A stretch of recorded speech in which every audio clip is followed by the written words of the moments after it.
Hey everybody, welcome back to the channel.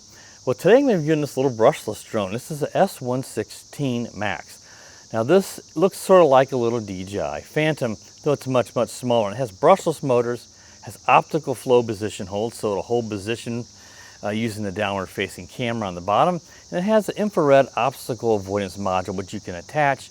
You can also take that off if you don't plan on using that. And that will, when you turn that on, you can turn it on or off. The drone will break itself and it should not fly into objects. Now, one thing to keep in mind is it uses infrared, so bright sunshine like today, bright objects like my white fence out there are probably not going to work really well. So that mode, I wouldn't be reliant on that mode to work really great. It's sometimes, borders on the gimmick more than anything, but we will see if that mode does work or not. And of course it has those brushless motors, so it'll be a really powerful little flyer with brushless motors. Now you get a little carrying case for the drone, so that's a nice little added touch. And then here is the drone. As I mentioned, it looks like a little DJI Phantom, the black color here. And here's your little motorized camera. You can hear the little servo. Here's that infrared obstacle avoidance module, which I do have attached. Your brushless motors. And then on the bottom, and I'll stand up here in the sunlight so you guys can see it. It's not going to show up there with all those shadows. You've got your little optical flow camera. That's a little pinhole camera that's going to look at the ground, and it should try to hold position. Now it has a 1S LiPo, so a lot of these more inexpensive, and this drone is really inexpensive. Drone like this, they only use 1S LiPos on this. This is a 2000 milliamp hour 1S LiPo. Now, if you are an existing customer at Temu who was kind enough to send this drone out to me for review, then this drone will cost you around $30 to $35. But if you're a new customer, you can use the code, which I'll put up here on the screen. It'll also be down in the video description, that you can download the Temu app using my code. Now, it uses a Wi-Fi feed to your phone, so the camera doesn't record to an SD card. You're going to record that Wi-Fi connection you make between your phone and the drone. And the app you'll use is the KYUFO app. I'll put a screenshot of that up here. And that app will let you see the FPV feed and the record video or photos to the app only. So do keep in mind that you're just recording the Wi-Fi feed, so it's not going to be as good as if it had an SD card. But on these inexpensive drones like this, you typically do not see a SD card in them. And then you have your little controller here. You can flip this up, and this is where you'll mount your phone. These antennas, I'm sure, are fake, so I wouldn't even worry about putting them up, because unless they have a wire in there, which these don't, then these are just for looks. Now, it has quite a few buttons on it here, and I'm going to pull up the manual just to make sure I don't tell you guys anything wrong. Let's stand up here again and get in the light. Let's get over here again. You got this one right here says it's return to home, which I'm sure it actually says landing.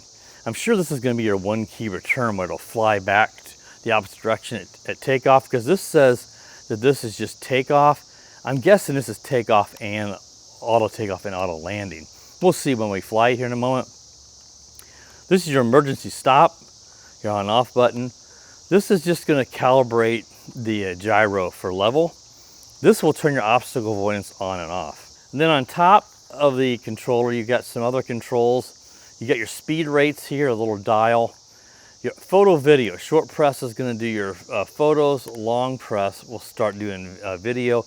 I usually recommend on these Wi-Fi drones just to start and stop that with the app, and don't use a controller just in case there'd be any problems.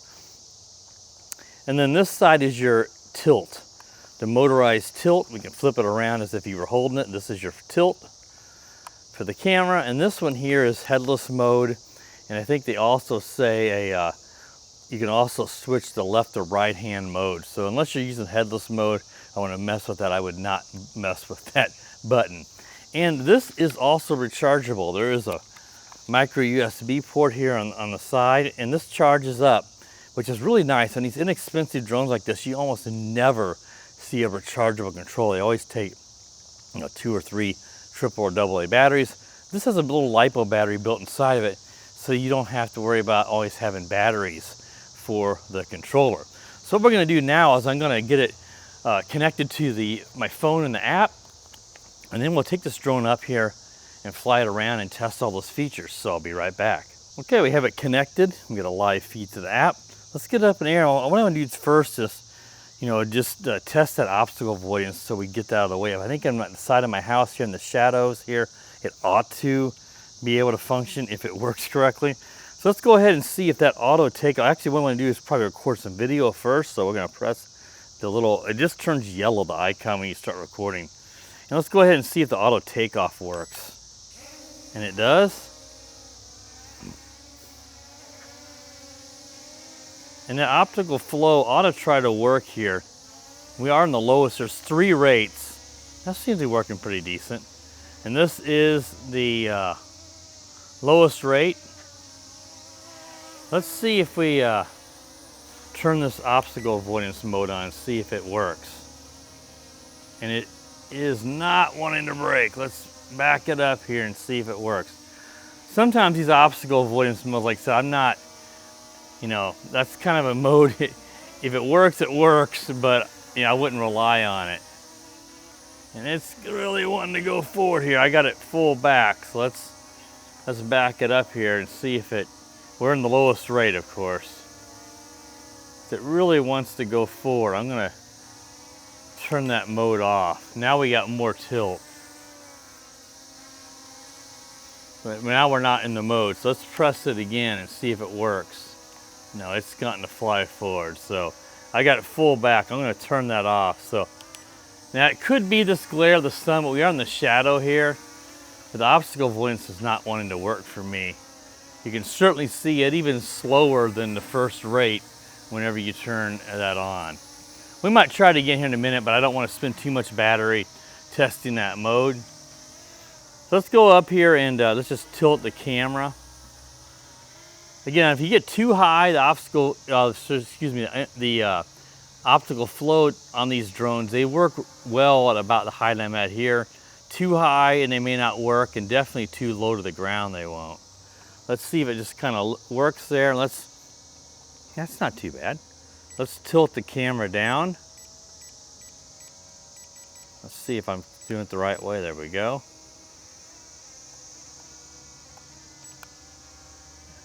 And they're going to be a bit herky-jerky. It's not a super smooth. You kind of have preset tilts, so I can't quite get one for me there at that, where it's at.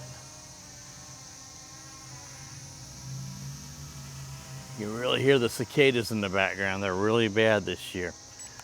All right, let's go ahead and tilt it back level.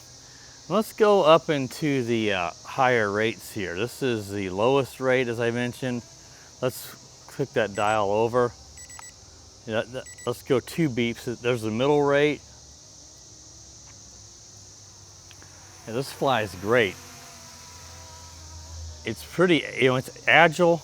With brushless motors, you expect it to fly really well and have good power. And let's go to the highest rate. 3 beeps. Should have a little bit more pitch and a little more aggressive flyer and more speed, and yet we do. The app stayed connected here. This is good. Sometimes on these inexpensive drones, you don't know, because the apps are basically just made by one person, and people contract to use them, because I use the same app with the go up. Ooh, I almost hit the tree there. Facing away, so we got to face back. Here we come. So that's where the app was helpful. Whoa, facing away again. Oh, back it up. We're flying back now. That's where I almost lost my orientation. So that's where the app actually helped out, because I was able to, I kept my feed, my Wi-Fi feed, and that's what that FPV is helpful for, because it was able to show me which way to get back to my house here. This drone's pretty small, and when you're filming a video like this, it can be easy. You're thinking about what you're trying to say, and you're just kind of piloting in from muscle memory like that, but you can get disoriented a little easier than normal, and that's sort of what happened. If I had not had a Wi-Fi feed connected here with the app, then it probably would have been, a little harder to recover that. Yeah, this is flying really good. This is a nice little flyer. And that strong Wi-Fi signal, because I've had drones that would break up even at that distance. Now you can see how it kind of flew back. What that's doing is it's trying to get the optical flows trying to correct and go fly back to where it was last saw, you know, what it was looking at.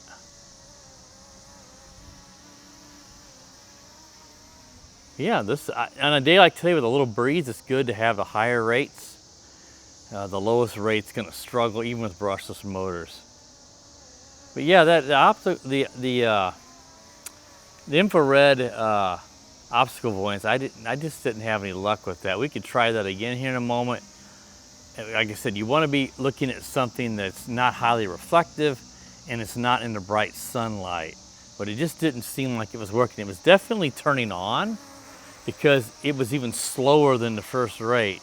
And that's normal. The drones, what they do is they slow down so that you're not tilting or pitching too much, and the optical flow sensors can work.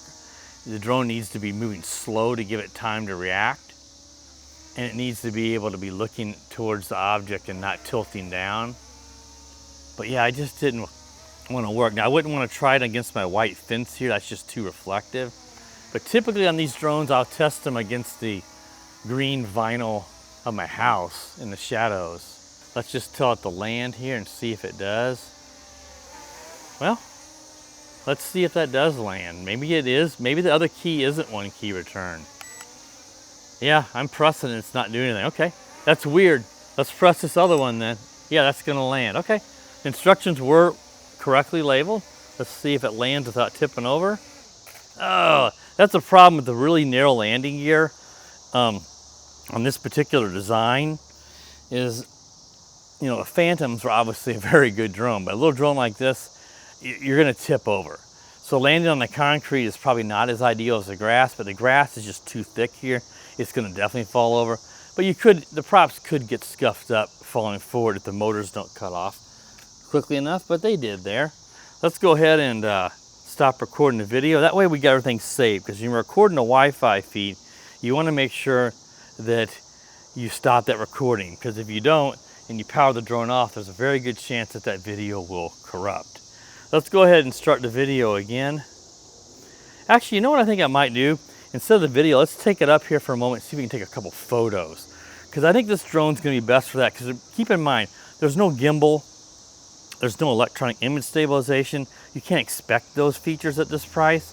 So the video is gonna be shaky. Let's just see, photos are what this drone might be best for. And let's also see if we can try the obstacle avoidance again.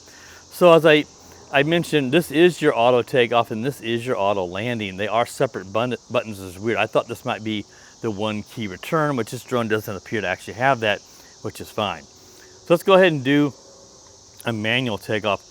Let's actually do the gyro calibration. You didn't seem to need it, but if you press that, that's just telling the drone what's level. It seemed fine, so we didn't really need to do that, but we're going to go ahead and do it now since we forgot to do it at the beginning. Let's go ahead and do that auto takeoff.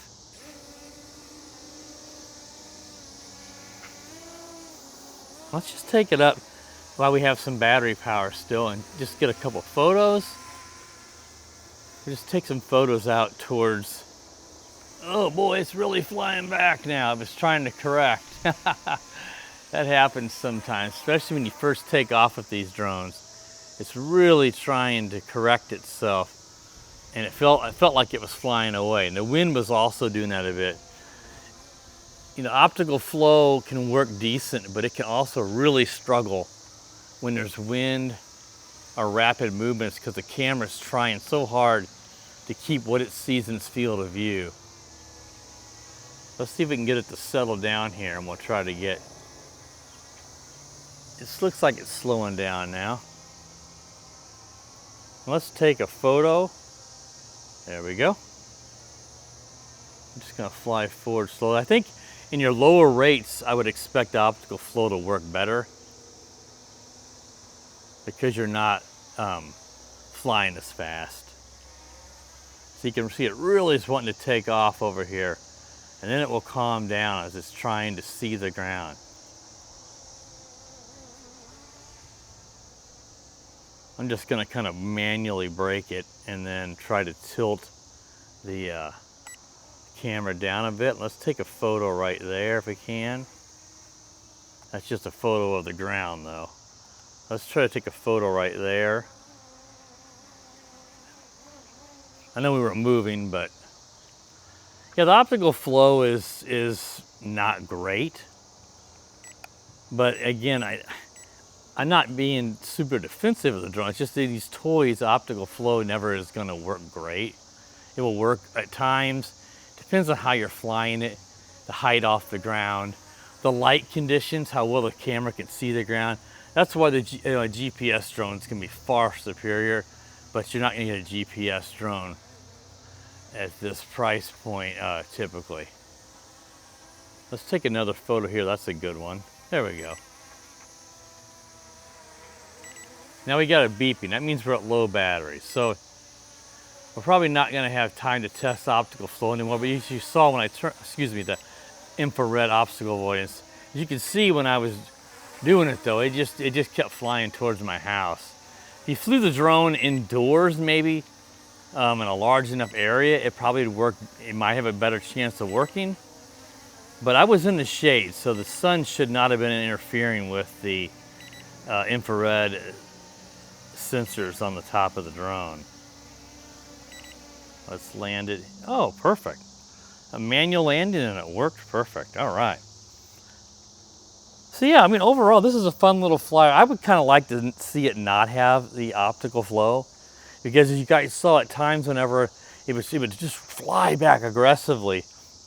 I had to correct it because it was trying to find whatever it thought it was looking at, because you're moving quickly. It's just hard for the drone to keep that field of view it's looking at from that little pinhole camera in the field of view. And you can see it has these red and green LEDs, which I didn't mention earlier, but those are cool on the pod, the motor pods. Again, that's kind of a classic throwback to like your CX-20s and Phantoms and stuff with the LEDs on the bottom, but you can't see those during the day.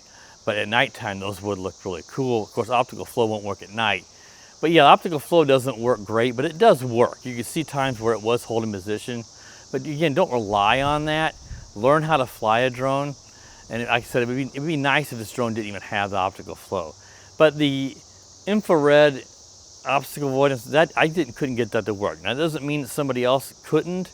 Again, it could be conditions. And these infrared never work well in the sunlight. But I was over here in the shade where the sunlight should not have been interfering with it. And I've had other drones that have worked correctly against the side of my house with the same type of system. So, you know, I say that the optical flow works, but not great. The infrared obstacle avoidance, I can't get to work at all. But if you're able to get this for $4, you can't complain. Brushless motors alone are worth a lot more than that. And it flies really well. I had no problems flying it. You saw I flew it out quite a ways there as well, and still had a Wi-Fi connection, which is great because I was able to then fly it back. And I was able to see which way I was facing, because a drone this size, you get it out of ways, so it's all black. You're not going to tell which way you're facing. You can't recognize and use your tricks when you're flying it as well. So you having that video feed was super important, or I probably would have lost it in those trees over there. All right, guys, so if you're interested in this drone, again, there'll be a link down to the Temu app. You can go check this drone out. It's going to be around $30 to $35 for existing customers, but if you're a new customer and you download the app, you're supposed to be able to get it for $4 using the code that I provided in this video. While you're at it, if you're new to this channel, click the bell. That way you're notified whenever I do upload new videos. Be sure to subscribe. And as always, guys, have a wonderful day. The power of the dark side.